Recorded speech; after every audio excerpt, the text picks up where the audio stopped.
แม้นชาติย่อยยับอับจนประชาชนจะสุขอยู่ฉันใดสวัสดีครับคุณผู้ฟังที่เคารพทุกท่าน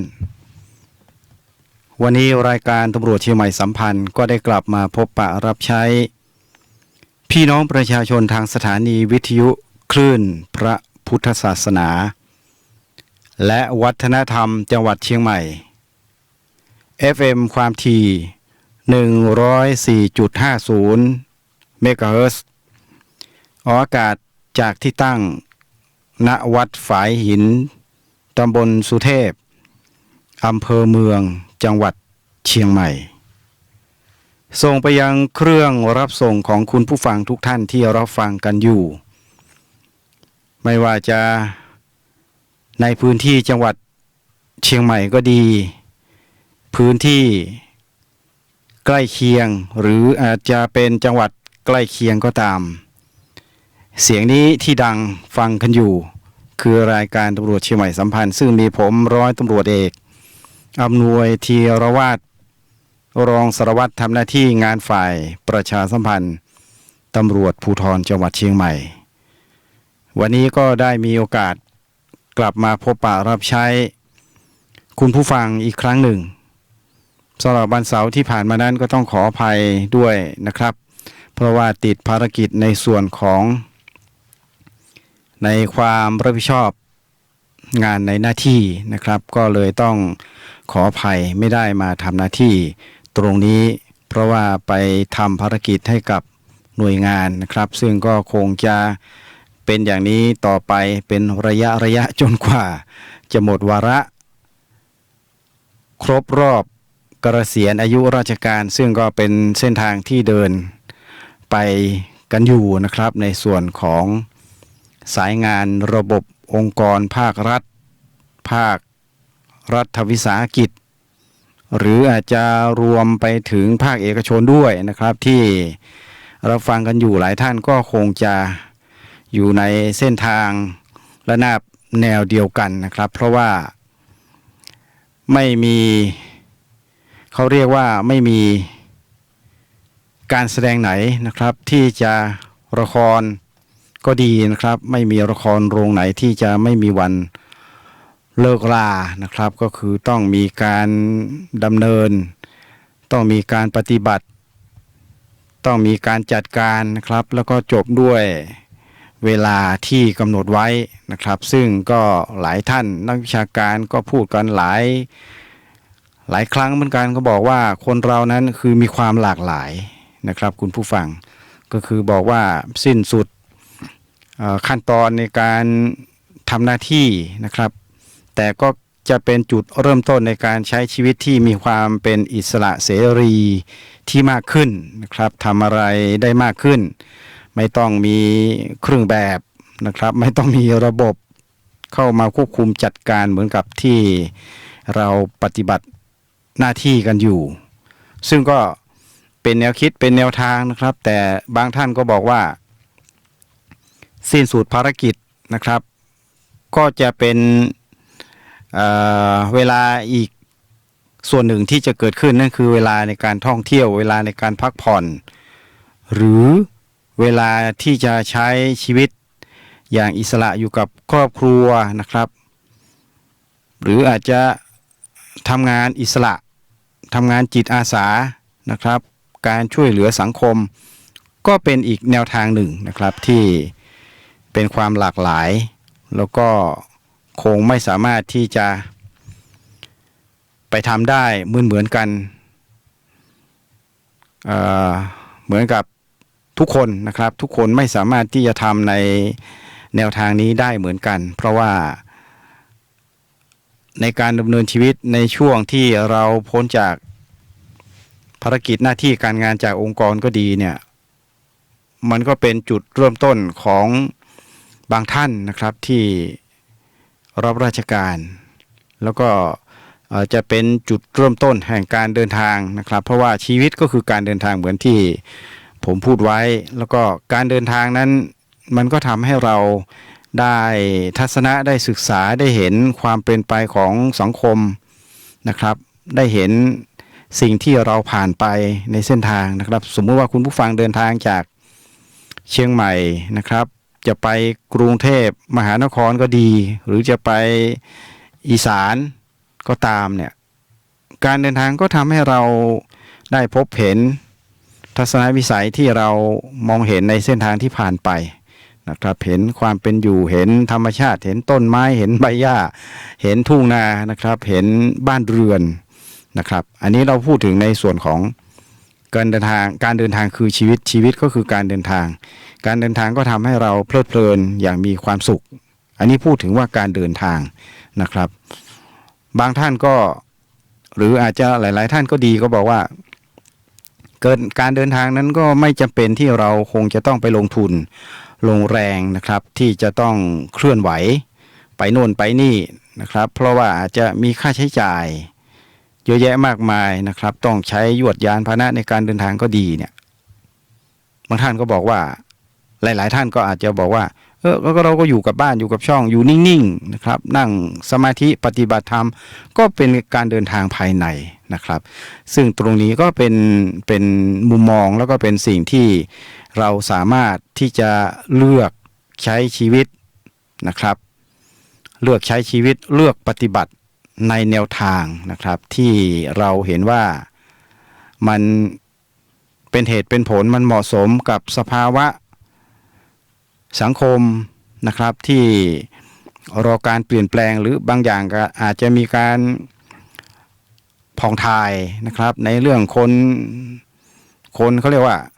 ยุคเก่าไปสู่คนรุ่นใหม่นะครับหรือคลื่นลูกเก่าส่งผ่านให้คลื่นลูกใหม่แล้วก็จะเป็นอีกช่วงหนึ่งเขาเรียกช่วงของทัศนะนะครับที่อาจจะมีความแตกต่างกันในเรื่องมุมมองในเรื่องของแง่คิดอะไรก็แล้วแต่เนี่ยแต่ว่าทั้งนี้ทั้งนั้นเนี่ยมันก็มีตรรกะคือความเป็นเหตุเป็นผลนะครับมีความเป็นเหตุเป็นผลแล้วก็ต้องมีการปรับตัวนะครับในการใช้ชีวิตอยู่ร่วมกันอย่างมีความสุขนะครับซึ่งตรงนี้เนี่ยก็เป็นเรื่องสำคัญนะครับเพราะว่าคนรุ่นใหม่นะครับคนรุ่นใหม่หรือเขาเรียกว่า new generation เนี่ยกับ old generation ก็คือคนยุคเก่านะครับหรือบางท่านก็จะเปรียบเทียบเกี่ยวกับธรรมชาติคลื่นลูกเก่าคลื่นลูกใหม่อะไรก็ดีเนี่ยมันเป็นเขาเรียกว่าการแบ่งนะครับแบ่งขอบของการดำเนินชีวิตนะครับแบ่งขอบของการดำเนินชีวิตให้เห็นภาพนะครับให้เห็นภาพให้ชัดเจนนะครับแต่ว่าอาจจะมีความปลีกย่อยนะครับลงไปเป็นยุคอย่างที่เขามีหลักทางวิชาการที่จะแบ่งยุคนะครับแบ่งยุคของอายุของคนยุควัยทำงานยุคคนรุ่นใหม่ยุคที่สูญหายไปนะครับมีเจเนอเรชันเยอะแยะมากมายนะครับคือยุคของคนแล้วก็คงจะรวมถึงในเรื่องของทัศนะของคนในยุคแต่ละยุคไปนะครับซึ่งคุณผู้ฟังแต่ละท่านนั้นก็จะอยู่ในยุคไหนอย่างไรนั้นก็คงจะต้องไปดูเกณฑ์อายุของตนเองนะครับสำหรับผมเนี่ยก็ถือว่าอยู่ในยุคของเจนนะครับเจน B นะครับเจน B เนี่ยก็เบบี้บูมเมอร์นะครับก็คือมันเป็นช่วงของคนที่มีชีวิตอยู่นะครับคือเกิดในช่วงของปีพุทธศักราช 2489 ถึง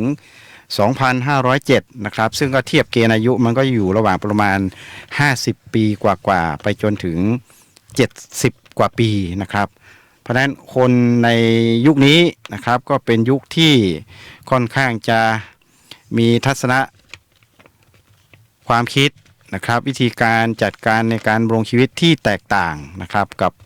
กับคนในรุ่นใหม่นะครับเพราะว่าในระบบของการดำเนินชีวิตทุกวันนี้ไม่ว่าจะเป็นระบบของคนยุคเบบี้บูมนะครับซึ่งคนยุคนี้เนี่ยก็อยู่ในเส้นทางนะครับหลายท่านนี่ก็เกษียณ อายุราชการไปก่อนนะครับหรือว่าอาจจะ early retire นะครับในระบบองค์กรออกไปก่อนก็มีนะครับแล้วก็เกษียณในระบบราชการก็ตามรวมถึงที่ยังหลงเหลือนะครับหลงเหลืออย่างตัวผู้ดำเนินรายการเองนะครับก็จะเกิดช่วงต้นปีปลายปีเนี่ยก็มีโอกาสที่จะดำรงคงอยู่ในระบบองค์กรนะครับไม่ว่าจะเป็นระบบของราชการหน่วยงานไหนก็ตามเนี่ยก็ยังมีอยู่ส่วนหนึ่งนะครับยังมีอีกส่วนหนึ่ง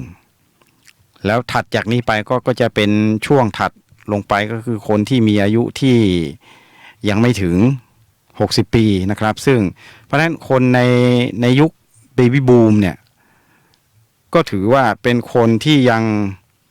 มีส่วนดำรงคงอยู่ในการที่จะใช้สติปัญญาใช้ประสบการณ์นะครับในการที่จะดำรงคงอยู่ในระบบองค์กรต่างๆนะครับไม่ว่าจะเป็นระบบของรัฐวิสาหกิจก็ดีนะครับในภาคเอกชนก็ตามองค์กรส่วนท้องถิ่นนะครับหรืออาจจะรวมไปถึงเข้าไปทำหน้าที่นะครับใน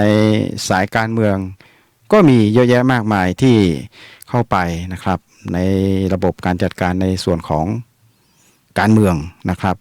และแน่นอนในขณะเดียวกันเนี่ยก็จะมีคนรุ่นใหม่หรือคลื่นลูกใหม่เนี่ยเข้ามาผสมผสานกันนะครับซึ่ง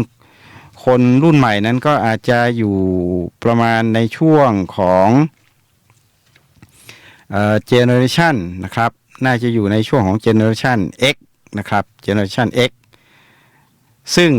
คนในกลุ่มนี้ก็จะอยู่ในช่วงของเขาเรียกว่าปีเกิดเนี่ยระหว่างปีพุทธศักราช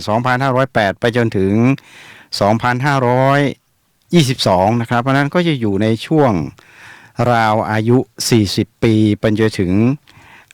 ประมาณ50ปีนะครับแต่ว่าส่วนใหญ่ก็จะอยู่ในช่วงระหว่าง30กว่า40หรือ40กว่านิดๆนะครับเพราะฉะนั้นคนกลุ่มนี้เนี่ยก็เป็นคนรุ่นใหม่นะครับหรือว่าขึ้นลูกใหม่ที่ผมพูดถึงนะครับเพราะฉะนั้นในทัศนะของความคิดของคนแต่ละกลุ่มนะครับแต่ละเจเนอเรชันรุ่นเก่ารุ่นใหม่นะครับขึ้นลูกเก่าลูกใหม่เนี่ยมันก็มีแนวความคิดที่แตกต่างกันนะครับแตกต่างกันเพราะว่าคนรุ่นเก่าก็จะยึดถือระบบนะครับประเพณีนะครับเพราะว่าคนกลุ่มนี้เนี่ยผ่านขั้นตอนของการดำรงชีวิตที่ค่อนข้างจะมีความลำบากนะครับต้องสร้างเนื้อสร้างตัวสร้างบ้านสร้างเมืองนะครับทุ่มเทในการทำงานแล้วก็มีความซื่อตรงเคารพกฎกติกานะครับที่เป็นอยู่นะครับแล้วก็ทำอะไรก็จะมีเหตุมีผลมีความรอบคอบระมัดระวังนะครับอาจจะถูกคนรุ่นใหม่นะครับที่อาจจะยังไม่ได้ศึกษาไม่ปรับตัวก็อาจจะมองว่าคนกลุ่มนี้เป็นคนอนุรักษ์นิยมนะครับคือมองไปในทัศนะแบบนั้นซึ่งจริงๆอนุรักษ์นิยมก็ไม่ได้เสียหายอะไรนะครับเพราะว่าเป็นเขาเรียกว่าแนวความคิดที่มีการมุ่งมั่นพิทักษ์รักษานะครับให้คงอยู่ไว้นะครับเพื่ออะไรไม่ได้เพื่อพวกเขานะครับเพราะว่าคนรุ่นนี้ในที่สุดเขาก็จะเป็นคนที่เป็นเจเนอเรชันที่สูญหายต่อไปนะครับสูญหายก็คืออาจจะล้มหายตายจากนะครับมีอายุมากเกินไปนะครับหลายยุคคนรุ่นพี่ที่หายไปนะครับที่เกิดในทศวรรษที่80เนี่ยนะครับถ้ามาถึงตอนนี้เนี่ยก็100 กว่าปีนะครับสมัยสงครามโลกเนี่ยก็คงจะไม่น่าจะมีเหลือหลออยู่นะครับถ้ายังหลงเหลืออยู่เนี่ยก็คงจะไม่สามารถดำรงคงอยู่ในเรื่องของแนวความคิดตรงนั้นได้แต่ว่าคนที่ยังหลงเหลืออยู่ในยุคปัจจุบันเนี่ยก็คือยุคของเบบี้บูมนะครับยุคของเจเนอเรชัน X Y นะครับ Z ก็ดีเนี่ยเป็นคนรุ่นใหม่ที่ผสมผสานความคิดกับการเจริญก้าวหน้าในทางวิชาการนะครับแล้วก็มีความมุ่งมั่นตั้งใจมีความกล้าแสดงความคิดเห็นอะไรต่างๆเนี่ยเพราะฉะนั้นก็อาจจะเป็นไปได้ในบางกลุ่มนะครับบางสถานการณ์หรือว่าบางสังคมเนี่ยก็อาจจะให้เกิดก็อาจจะมีปัญหาในเรื่องของความคิดของคน2 กลุ่มนะครับคนรุ่นอนุรักษ์นิยมกับคนรุ่นใหม่ที่มี ทัศนวิสัยที่มองไกลมีความมั่นใจสูงในการที่จะกล้าคิดกล้าแสดงออกกล้าตัดสินใจนะครับแต่ว่าในบางสถานการณ์เนี่ยมันต้องมีการปรับตัวนะครับต้องมีการปรับตัวเพราะว่าถ้าไม่ปรับตัวสมมุติผมยกตัวอย่างใน Family หรือบ้านครอบครัวหนึ่งเนี่ยมีปู่ย่าตายายมีพ่อแม่มีลูกนะครับมีหลานก็แล้วแต่เนี่ยลูกกับหลานเนี่ยก็ต้องมีการศึกษานะครับมีการศึกษาในระดับตั้งแต่ชั้นประถมภูมินะครับชั้นอนุบาลชั้นประถมต่อยอดไปชั้นมัธยมนะครับมัธยมต้นมัธยมปลายนะครับแล้วก็สูงไปกว่านั้นก็ไปในระดับของอุดมศึกษานะครับในระดับอุดมศึกษาก็มีเยอะแยะนะครับในสังคมไทยทุกวันนี้เราจะเห็นว่าเอาแค่จังหวัดเชียงใหม่เนี่ยนะครับโอ้โหมีมหาวิทยาลัยเยอะแยะเลยนะครับที่มีชื่อเสียงสามารถที่จะประสิทธิ์ประสาทความรู้ให้กับบุตรหลานของเราภายในครอบครัวนี่แหละนะครับคนซ้ายก็ไปเรียนคอมพิวเตอร์คนขวาไปเรียนนิติศาสตร์คนเป็นเหลนหลานนะครับก็อาจจะไปเรียนในเรื่องของการศึกษาไปเรื่องของเศรษฐกิจสังคมการเมืองอะไรก็แล้วแต่เนี่ยเพราะฉะนั้นเด็กรุ่นใหม่เนี่ยเขาก็จะมีสังคมที่กว้างไกลมีความคิดมีทัศนะที่สูงขึ้นนะครับได้เห็นเทคโนโลยีได้มีการใช้แอปพลิเคชันอย่างเช่นระบบ Facebook Line Instagram นะครับเยอะแยะมากมายข้อมูลข่าวสารบางทีเนี่ยไม่ต้องพกตำรับตำรานะครับเพราะว่ามันอยู่ในแอปนะครับมันอยู่ในกลไกทางด้านเทคโนโลยีหมดนะครับไม่ว่าจะเป็น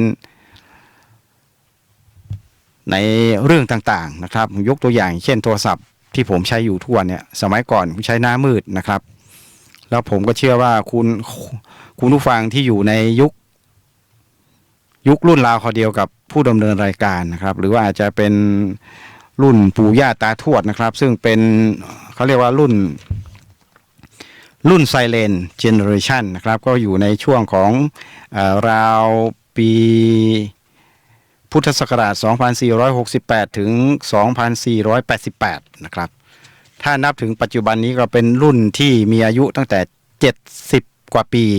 นะครับไปจนถึง100 ปีเนี่ยก็ผมเชื่อว่าคุณผู้ฟังหลายท่านที่ฟังผมอยู่ก็จะบอกว่าพ่อแม่เสียชีวิตไปหมดแล้วนะครับเพราะฉะนั้นรุ่นนี้เป็นรุ่นเงียบนะครับรุ่นเงียบแล้วก็รุ่นหายก็คือรุ่นสูงกว่านั้นก็คืออย่างที่ผมพูดไปนะครับเขาเรียกว่า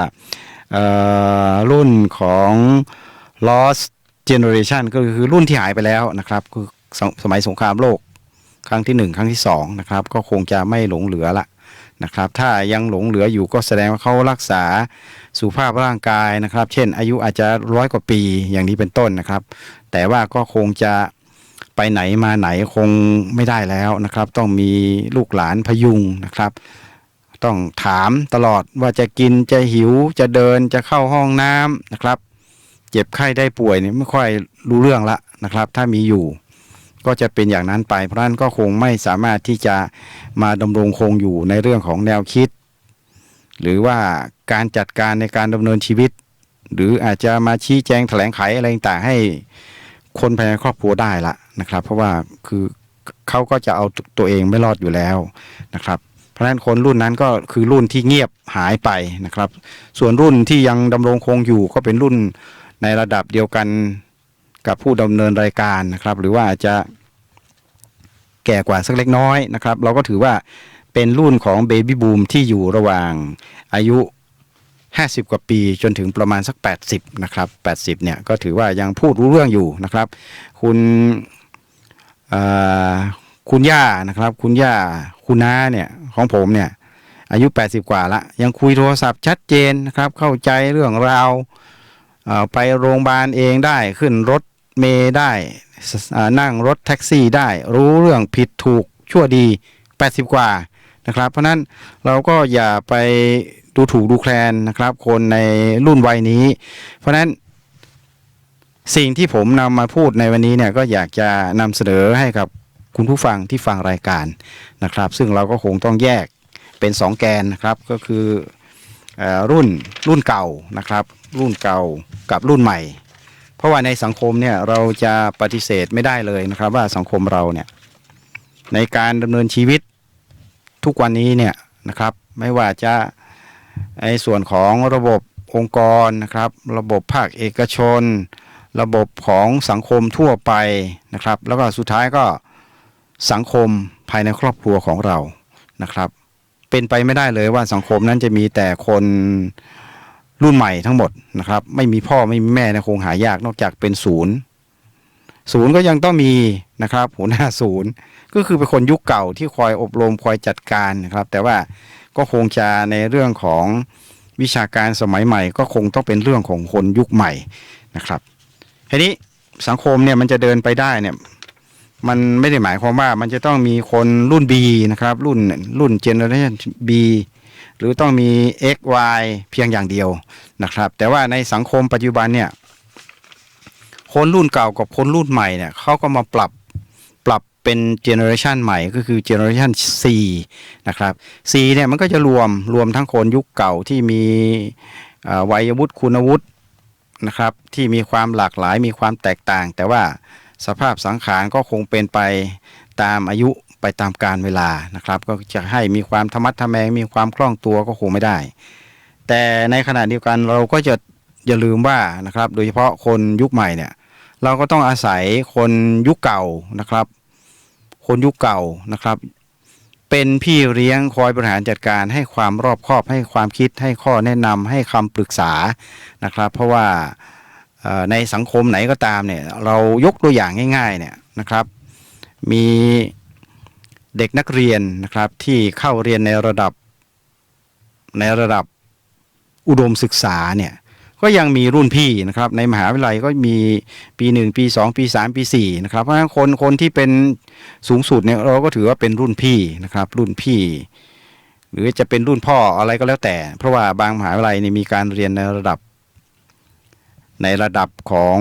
ปริญญาโทปริญญาเอกก็จะมีรุ่นพ่อรุ่นแม่เนี่ยเข้าไปเรียนไปต่อยอดการศึกษาเพราะฉะนั้นในทุกสังคมนะครับก็ต้องประกอบไปด้วยคลื่นลูกใหม่คลื่นลูกเก่าก็ต้องอยู่ร่วมกันนะครับคลื่นลูกเก่าจะจากไปเนี่ยก็ต้องมอบสิ่งที่ดีให้กับคลื่นลูกใหม่นะครับก็คือให้คนรุ่นใหม่เนี่ยได้ต่อยอดได้พัฒนานะครับเพื่อการเจริญในธุรกิจก็ดีในระบบองค์กรก็ตามนะครับในระบบการบริหารงานต่างๆที่เป็นอยู่เนี่ยหรือแม้แต่ในชมรมสมาคมสโมสรอะไรก็แล้วแต่เนี่ยต้องพึ่งพาอาศัยกันนะครับเพราะฉะนั้นในโลกปัจจุบันเนี่ยเขาถึงต้องมีการปรับนะครับปรับทัศนะความคิดของคนเนี่ยให้มาอยู่ร่วมกันอย่างมีเหตุมีผลยอมรับนะครับยอมรับในสิ่งที่เป็นอยู่ยอมรับฟังคำวิพากษ์วิจารณ์นะครับเพื่อนำไปสู่การพัฒนานะครับเพราะว่าถ้าหากว่าเราปิดกั้นความคิดของคนเนี่ยไม่ให้มีการโต้แย้งชี้แจงแถลงไขนะครับไม่มีโอกาสให้เขาได้แสดงความคิดเห็นเนี่ยสิ่งใหม่ๆก็จะไม่เกิดขึ้นนะครับเพราะว่าก็จะอยู่แบบเดิมเพราะว่าเรายังยอมรับในสิ่งแนวคิดเดิมๆนะครับเพราะฉะนั้นก็ต้องเปิดให้แสดงวิสัยทัศน์โลกทัศน์ความรู้ความเป็นอยู่ความรู้ความสามารถที่มีเนี่ยเพื่อนำไปสู่การพัฒนานะครับเพราะฉะนั้นในองค์กรจึงต้องมีการปรับตัวระหว่างคนรุ่นเก่านะครับรุ่นเก่าอาจจะเป็นรุ่นพี่นะครับแล้วคนรุ่นใหม่เป็นรุ่นน้องเนี่ยก็ต้องปรับจูน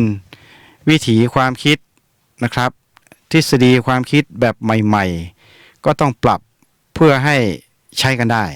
นะครับคนยุคเก่าก็อาจจะไม่ทันในเรื่องของยุค IT นะครับก็ต้องยอมรับวิถีชีวิตใหม่ก็คือการอยู่ร่วมกับคนรุ่นใหม่ที่มีการเรียนรู้ในเรื่องของเทคโนโลยีนะครับเพราะว่าอย่างคนรุ่นผมเนี่ยสมัยก่อนมันไม่มีคอมพิวเตอร์นะครับไม่มีวิชาการศึกษาเรื่องคอมพิวเตอร์ไม่มีโทรศัพท์นะครับไม่มีความทันสมัยนะครับสมัยก่อนผมเคยดูโทรทัศน์ขาวดำเท่านั้นเองนะครับแล้วก็คงไม่มีทุกบ้านนะครับเพราะว่าสมัยก่อนนี้ความลำบากยากจนในการดำเนินชีวิตเนี่ยไปสถานศึกษานะครับในพื้นที่ก็ต้องเดินไปนะครับ ต้องเดินไปไม่มีรถเมล์นะครับคุณผู้ฟังไม่มีรถเมล์พอพัฒนาขึ้นมาอีกนิดก็มีจักรยานก็ปั่นไปนะครับปั่นจักรยานไปบางทีปั่นจนน่องโป่งนะครับแต่ปัจจุบันนี้มียวดยานพาหนะมีความเจริญมีความทันสมัยนะครับรถมีความเร็วที่สูงขึ้นนะครับเด็กๆเนี่ย2 คนพ่อแม่มีตังค์ซื้อมอเตอร์ไซค์ให้นะครับขับไปโรงเรียนบางทีก็ในระดับมหาวิทยาลัยนะครับก็มีรถยนต์นั่งส่วนบุคคลนะครับมีรถยนต์เก๋งบ้านมีรถ4-5 คันเอาลูกคนที่1เอาโตโยต้าไปลูกคนที่2ก็เอา Honda Civic นะครับอย่างนี้เป็นต้นก็พากันไปนะครับไปในทิศทางเดียวกันก็โดยสารกันไปถ้าไปคนละเส้นทางก็คนละคันนะครับแต่ในขณะเดียวกันเนี่ยเราก็อย่าลืมว่าเด็กรุ่นใหม่เนี่ยยังมีความมั่นใจมากเกินไปนะครับบางทีก็อาจจะมีความกล้าแกร่งนะครับขับรถสวิตช์สวาทเนี่ยดังนั้นเนี่ยผู้ปกครองคนยุคเก่าเนี่ยหลายครอบครัวเนี่ยที่พบเห็นเหตุการณ์อะไรต่างๆรถไปพลิกคว่ำนะครับบางทีไปดื่มสุรายาเมาเนี่ยเห็นไหมครับว่าการที่พ่อแม่ไม่ค่อยสนับสนุนอาจจะขัดแย้งกับคนยุคใหม่เนี่ยบอกมีความมั่นใจสูงเนี่ยนะครับบางทีเขาก็มีความไม่รอบคอบนะครับให้รถยวดยานพาหนะไปบางทีก็ขับไปเที่ยวเตร่เฮฮานะครับขับไปแข่งบนเส้นทางอย่างนี้นะครับดีไม่ดีก็เกิดอุบัติภัยนะครับแล้วก็ถ้าไปแข่งบนท้องถนนอาจจะถูกเจ้าหน้าที่ตั้งจุดตรวจกวดขันจับกุมเนี่ยมันก็เป็นอย่างนี้นะครับเพราะนั้นการที่คนรุ่นเก่ามีความห่วงใยใส่ใจกับคนยุคใหม่รุ่นใหม่ซึ่งอาจจะเป็นบุตรหลานเนี่ยนะครับเพราะฉะนั้นคนรุ่นใหม่ที่ฟังรายการอยู่ก็จงเข้าใจด้วยว่านั่นคือความปรารถนาดีนะครับที่คนยุคเก่าเบบี้บูมเนี่ยมีความห่วงใยรุ่น X รุ่น Y รุ่น Z ก็ดีเนี่ยนะครับแต่ว่าเขาก็ปรับตัวนะครับเพื่อที่จะอยู่เป็นเพื่อนกับคนรุ่นใหม่นะครับเพื่อการดำเนินชีวิตที่ดีเพื่อความผาสุกในครอบครัวเนี่ยก็ต้องให้เกียรติซึ่งกันและกันนะครับผมกำลังบอกทุกท่านว่าที่เป็นพ่อเป็นแม่เนี่ยเราก็พยายามศึกษาคนรุ่นใหม่นะครับว่าเขาอยู่อย่างไรเขาคิดอย่างไรเขาศึกษาอย่างไรเขามีปัญหาอะไรนะครับคอยสอบถามคอยติดตามนะครับแต่ว่าในขณะเดียวกันคนรุ่นใหม่นะครับหรือคลื่นลูกใหม่ก็ดีเนี่ยก็ต้องรับฟังความคิดเห็นของคนรุ่นเก่าด้วยนะครับเพราะว่าเขามีความรอบคอบเขาผ่านประสบการณ์มาเยอะแยะมากมายนะครับไม่ถึงกับต้องบอกว่าผ่านร้อนผ่านหนาวมามากกว่า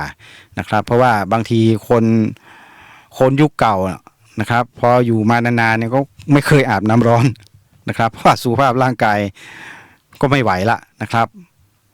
จะอาบน้ำร้อนก็ไม่ไหวจะอาบน้ำเย็นก็ไม่ได้ต้องอาบน้ำปกติทั่วไปเนี่ยเพราะนั้นก็จะบอกว่าผ่านร้อนผ่านหนาวมาเยอะแยะมากมายก็อาจจะไม่ค่อยได้สัมผัสก็ได้แต่ตรงข้ามในคนรุ่นใหม่ก็อาจจะอาบน้ำแร่แช่น้ำนม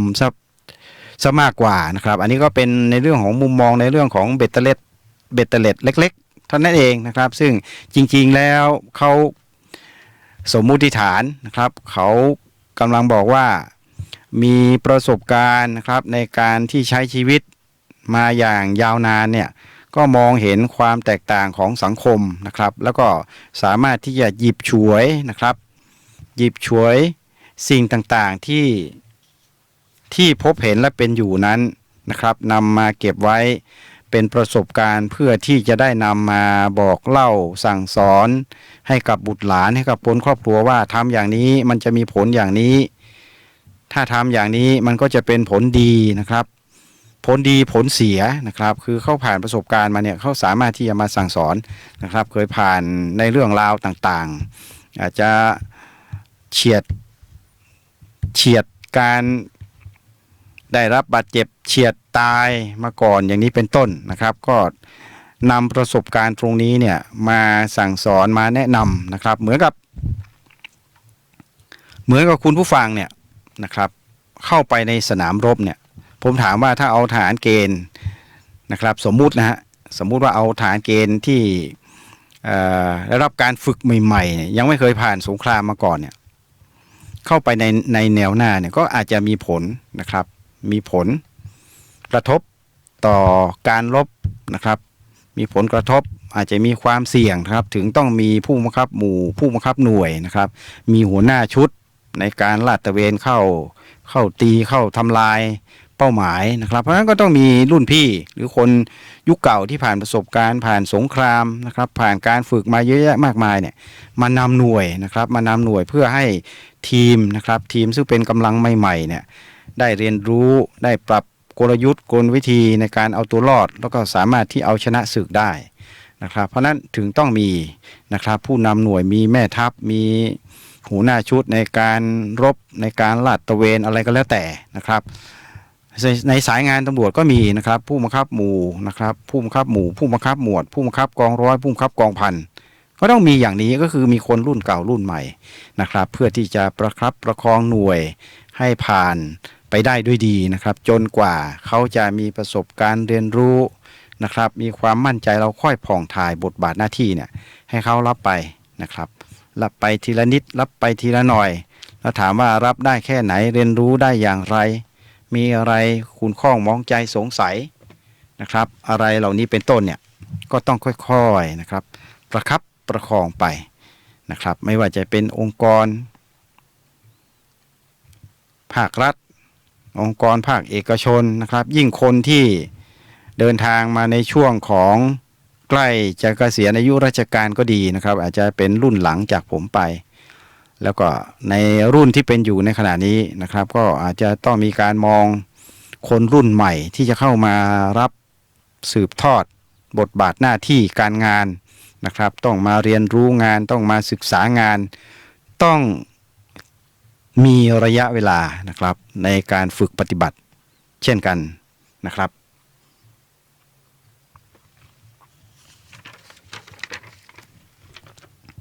เพราะฉะนั้นในสังคมปัจจุบันนะครับเราจะปฏิเสธไม่ได้ว่าในเรื่องของทัศนะ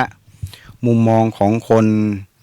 คนรุ่นเก่าหรือคนยุคเก่าก็ดีกับคนรุ่นใหม่หรือคลื่นลูกใหม่ก็ตามเนี่ยเราปฏิเสธไม่ได้ว่าเราจะต้องอาศัยประสบการณ์นะครับเราต้องอาศัยแนวความคิดที่เป็นวิชาการใหม่ๆนะครับเพราะอย่างผมเนี่ยถ้าให้ผมไปอัปเกรดคอมพิวเตอร์เนี่ยก็คงสู้เด็กรุ่นใหม่ไม่ได้นะครับที่เข้าเรียนในสายงานคอมพิวเตอร์เขาเรียนวิชาตรงนี้มานะครับเพราะว่าในสมัยยุคก่อนๆเนี่ยผมก็ไม่เคยเห็นคอมพิวเตอร์นะครับแต่ปัจจุบันนี้นะครับคุณผู้ฟังมีแอปพลิเคชันนะครับมีโทรศัพท์รุ่นใหม่นะครับมีโทรศัพท์รุ่นใหม่ผมคงไม่ได้บอกยี่ห้อละนะครับเพราะว่าบางยี่ห้อก็มีปัญหาในทัศนะของการตลาดนะครับเราก็ไม่พูดถึงละแต่เราพูดถึงว่าเรามีแอปพลิเคชันเพียงหนึ่งเครื่องเนี่ยคุณผู้ฟังมองเห็นอะไรบ้างหรือเปล่านะครับที่อยู่ในมือของคุณผู้ฟังนะครับเว้นโทรศัพท์หน้ามืดนี่คงจะนึกออกนะครับก็คือใช้โทรอย่างเดียวนะครับก็อาจจะมีพิเศษขึ้นมาอีกนิดนะครับก็อาจจะมีการส่งข้อความนะครับสมัยก่อนเนี่ยมีส่งข้อความแล้วก็ที่ถัดมานั้นก็คือเราก็จะเห็นอะไรครับเห็นมีนาฬิกานะครับใช่ไหมครับพอเราทิ้งไว้สักพักหนึ่งเนี่ยนาฬิกาก็จะขึ้นมาแล้วก็เขาจะบอกเวลาว่าขณะนี้เวลา13:40 นาทีมันก็จะมีตัวเลขลอยอยู่ตรงที่จอ LCD ของเครื่องโทรศัพท์นะครับอาจจะมีจอหน้ามืดไม่ได้เป็นจอสีนะครับสมัยก่อนผมมีทั้งขาวดำนะครับใช้มาหมดละแต่ว่าตอนนี้ก็คงจะเป็นขยะอิเล็กทรอนิกส์ไปนะครับมีตั้งหลายเครื่องนะครับบางทีก็เอาไปให้พรรคพวกเพื่อนฝูงญาติเขาก็ไม่เอาละนะครับเพราะว่าเดี๋ยวนี้โทรศัพท์รุ่นใหม่แอปพลิเคชันรุ่นใหม่นี่มันก็มีความทันสมัยเพราะฉะนั้นโทรศัพท์รุ่นเก่าๆที่คุณผู้ฟังมีอยู่เนี่ยเมื่อก่อนเนี่ยก็จะมี1นะครับใช้โทรนะครับโทรไปรับสายนะครับ2ทำอะไรนะครับทันสมัยมานิดส่งข้อความ SMS นะครับให้มารับด้วยติดประชุมนะครับรอก่อนสวัสดีครับอย่างนี้เป็นต้นอันนี้ประการที่2หมายถึงว่าคุณสมบัติ นะครับของโทรศัพท์สมัยก่อน ถ้าเราจะเทียบก็เหมือนกับ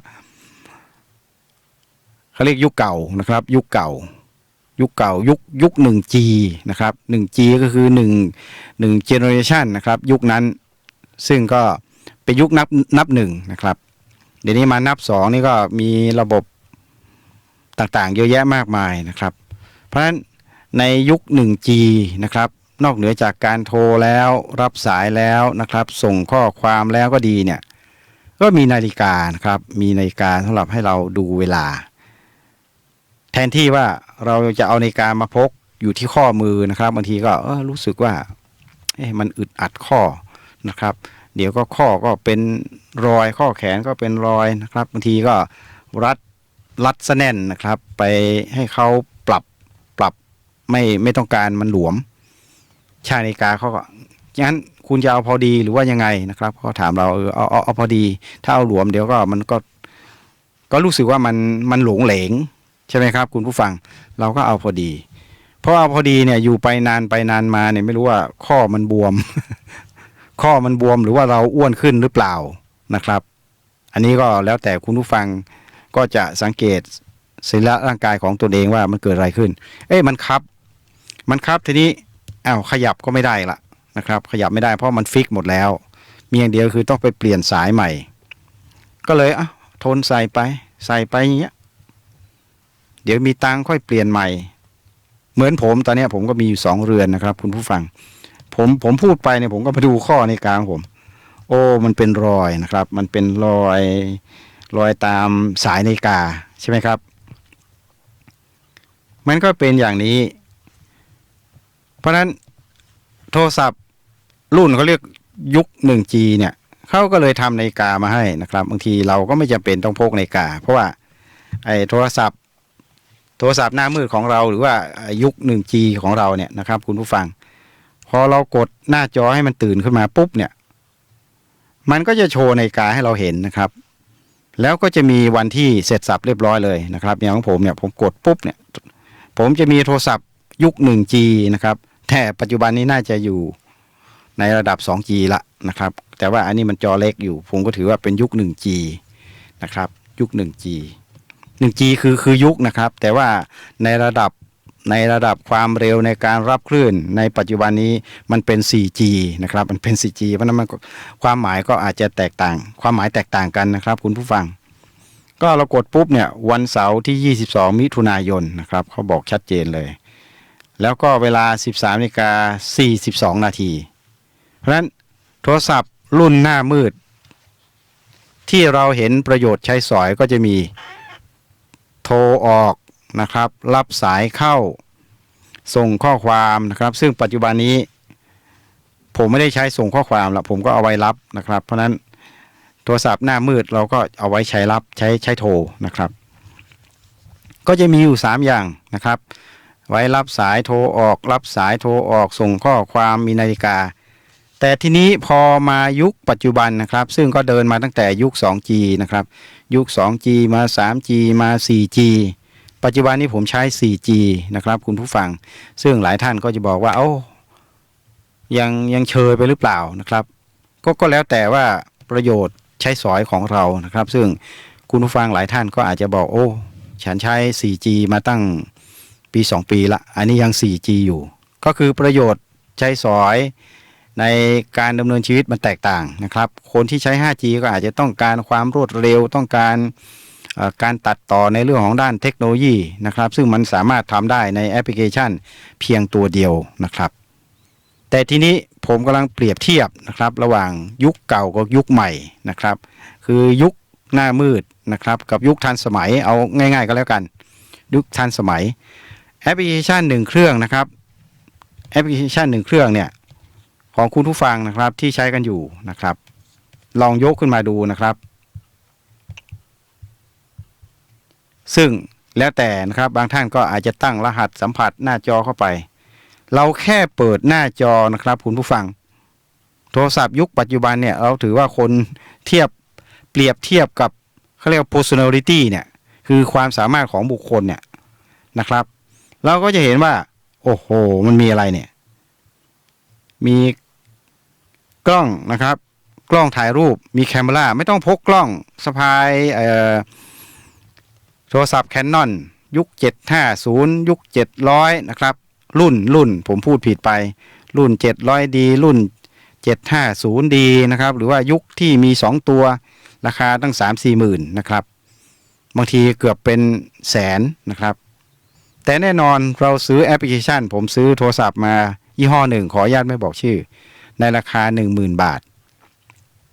นะครับพอเปิดแค่ไอคอนของแอปพลิเคชันเครื่องนี้นะครับสิ่งที่ผมเห็นนะครับเราเปรียบเทียบกันยุคเก่ากับยุคใหม่ในสังคมปัจจุบันโอ้โหแอปพลิเคชันที่ผมมีอยู่เนี่ยอาจจะราคาอาจจะไม่เหมือนของคุณผู้ฟังนะครับหลายๆท่านที่บอกโอ้ 5G ละราคาตั้งหลายหมื่นนะครับเกือบเป็นแสนเนี่ยแค่ของผมนี่นะครับมีหมด Facebook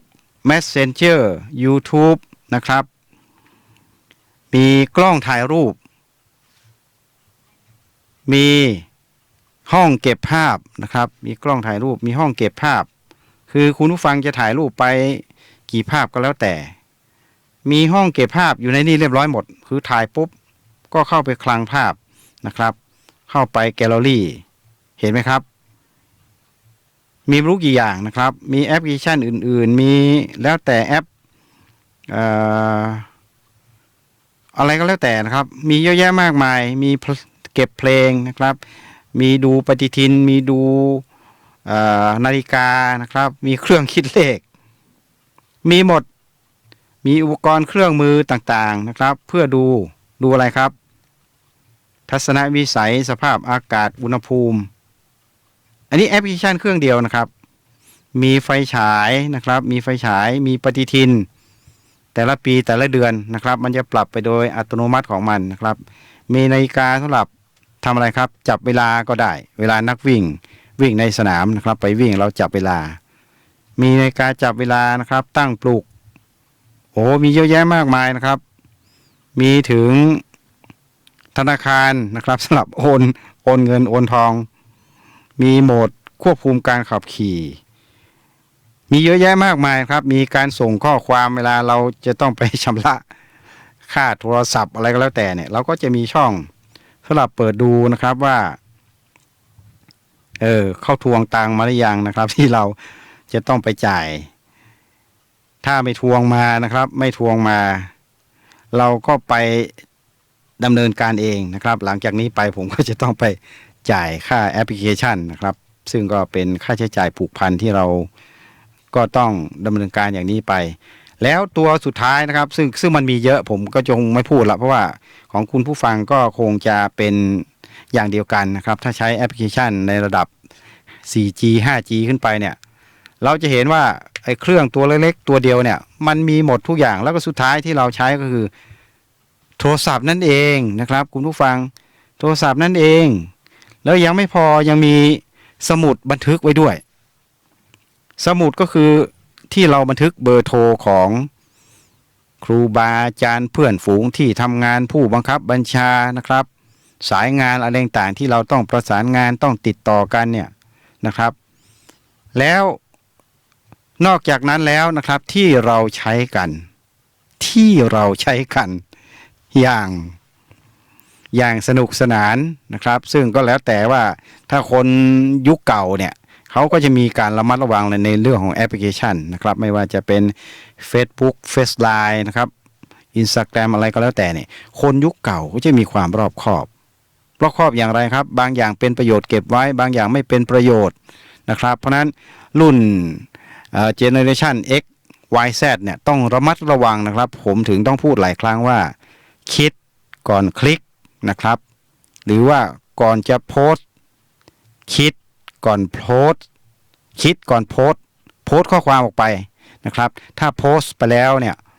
ผลตามมานะครับมันมีปัญหาอะไรครับหากมีการพาดพิงไปลง Facebook ไปลงคลิปอะไรต่างๆที่ไม่เหมาะสมเนี่ยผลตามมาก็คือคนยุคใหม่ก็จะถูกพระราชบัญญัติคอมพิวเตอร์เข้าไปจัดการเหตุผลเพราะอะไรครับเพราะความไม่รอบคอบนะครับเห็นเป็นเรื่องสนุกสนานครับโดยเฉพาะคนยุค Generation Z เนี่ย เป็นยุคประมาณสักอายุน่าจะอยู่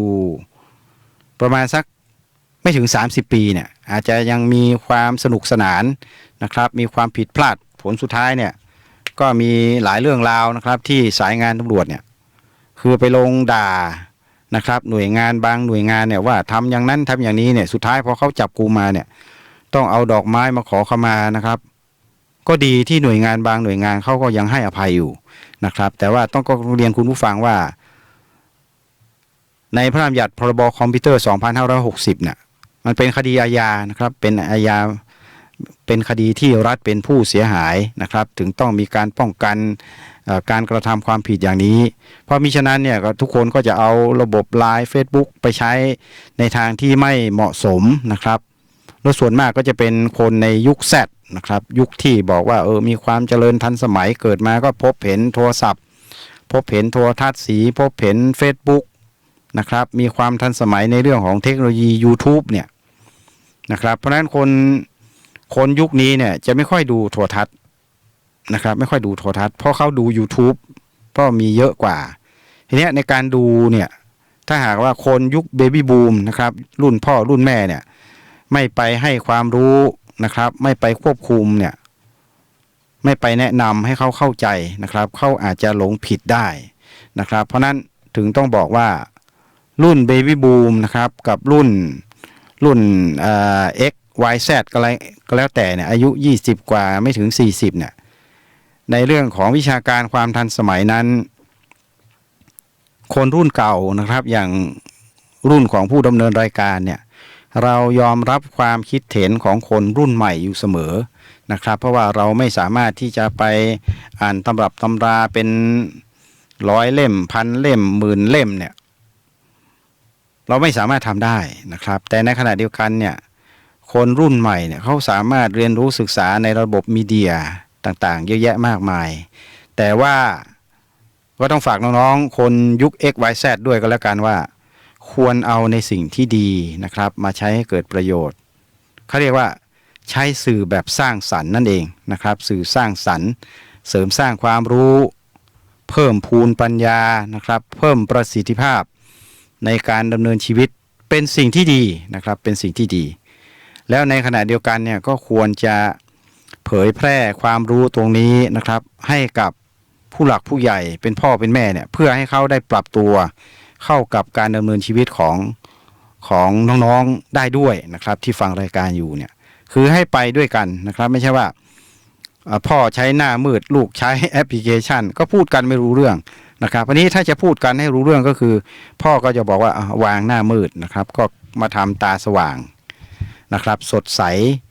กับบุตรหลานในครัวเรือนนะครับก็จะคุยกันได้ส่งภาษาดอกไม้ด้วยความมีมิตรภาพที่ดีนะครับแล้วก็จะอยู่กันอย่างร่มเย็นเป็นสุขมีความเข้าใจกันมีความรู้ก็แบ่งปันนะครับในส่วนของวิชาการคนรุ่นใหม่ก็คงจะมีมากกว่าคนรุ่นเก่านะครับแต่ในขณะเดียวกันในการเดินทางร่วมการดำเนินชีวิตที่ดีนั้นคนรุ่นเก่าก็จะเป็นเพื่อนที่ดีเป็นพ่อที่ดีเป็นผู้ชายที่ดีเป็นรุ่นพี่ที่ดีที่จะนำชี้เป้าเพื่อนำพาคนยุคใหม่หรือว่าลูกน้องหรือผู้ใต้บัญชาเนี่ยซึ่งเป็นคนใหม่ๆเนี่ยไม่มีประสบการณ์ในการผ่านเชิงวิเคราะห์เชิงวิพากษ์หรือว่าในเรื่องของความเป็นปราชญ์ที่สู้กับคนยุคเก่าได้ก็ช่วยกันประคับประคองนะครับในการนำพาองค์กรก็ดีนะครับในการนำพาครอบครัวก็ตามแม้กระทั่งสมาคมชมรมเนี่ยให้ไปได้อย่างมีประสิทธิภาพเนี่ยก็ต้องพึ่งพาซึ่งกันและกันในเรื่องของความทันสมัยนะครับของคนยุคใหม่หรือคลื่นยุคใหม่แต่ในขณะเดียวกันเนี่ยคลื่นลูกใหม่หรือคนยุคใหม่เนี่ยก็ต้องยอมรับในเรื่องของประสบการณ์ในเรื่องของหลักการในเรื่องของมาตรฐาน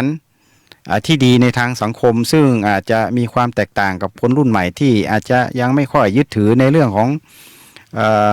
ความเชื่อนะครับหรือขนบธรรมเนียมประเพณีเนี่ยแต่เราก็อย่าลืมว่าสิ่งต่างๆเหล่านี้นั้นมัน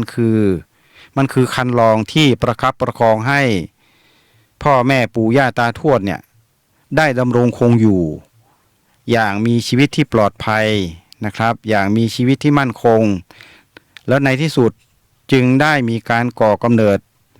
บุตรหลานออกมานะครับและในขณะเดียวกันก็ได้สั่งสอนเสริมสร้างความแข็งแกร่ง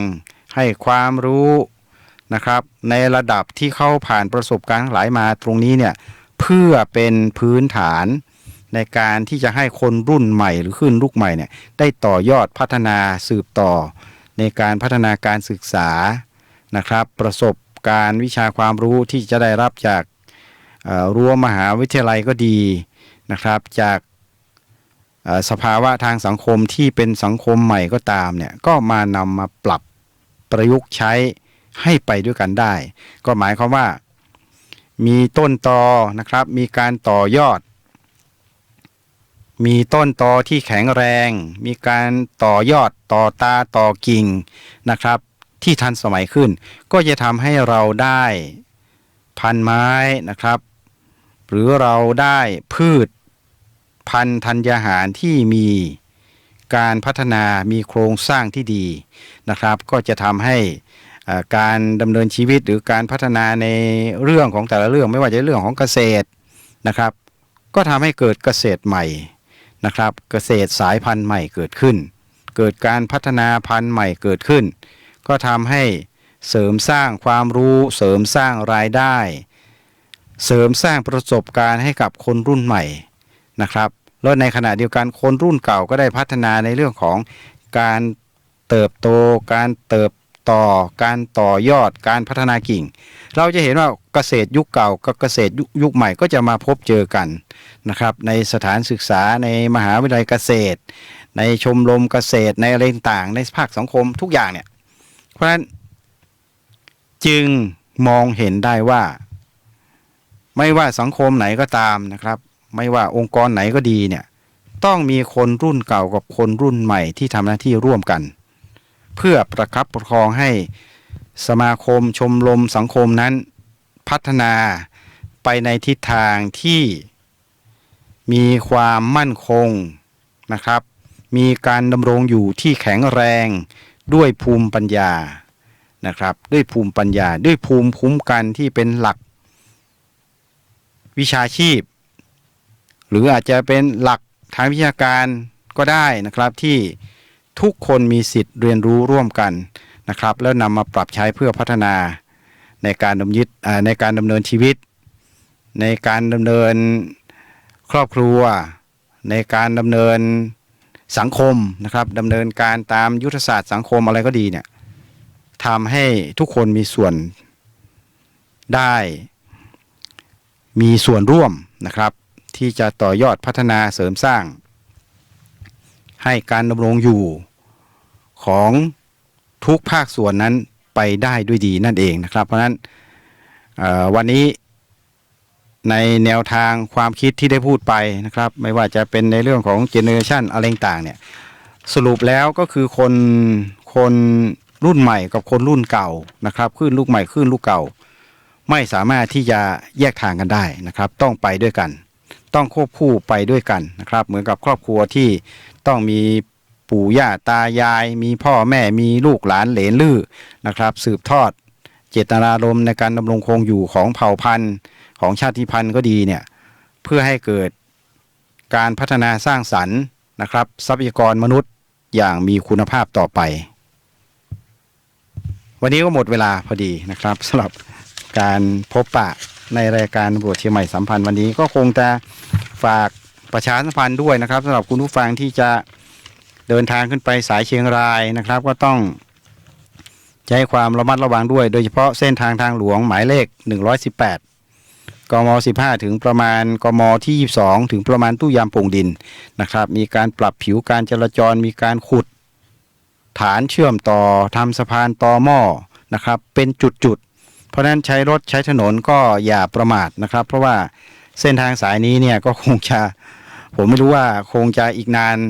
เท่าไหร่นะครับที่ว่าจะเสร็จสมบูรณ์และหลังจากนั้นประมาณกมที่35เป็นต้นไปนะครับจนถึงเขตพื้นที่ตำบลป่าเมี่ยงอำเภอดอยสะเก็ดเขตติดต่อเชียงรายที่ก่อนถึงดอยนางแก้วนะครับก็ยังมีพื้นฐานการก่อสร้างสภาพเดิมนะครับที่ยังดำรงคงอยู่นะครับตามสภาพเช่นนั้น ก็คงต้องใช้ความระมัดระวังในการขับขี่ด้วยนะครับในการขับขี่ยวดยานพาหนะก็ต้องใช้ความระมัดระวังนะครับไม่ว่าจะเป็นในเรื่องของระบบลมเบรกยางนะครับที่ปัดน้ำฝนเพราะว่าช่วงนี้เป็นช่วงหน้าฝนนะครับเพื่อความปลอดภัยนะครับด้วยความปรารถนาดีจากรายการตำรวจเชียงใหม่สัมพันธ์วันนี้หมดเวลาแล้วนะครับก็คงต้องอำลาไปด้วยเวลาเพียงเท่านี้ขอบคุณสำหรับการติดตามนะครับสำหรับรายการตำรวจเชียงใหม่สัมพันธ์วันนี้ผมร้อยตำรวจเอกอำนวยธีรวาทรองสารวัตรทำหน้าที่งานฝ่ายประชาสัมพันธ์ตำรวจภูธรจังหวัดเชียงใหม่ลาไปก่อนจนกว่าจะพบกันใหม่นะครับสำหรับวันนี้สวัสดีครับ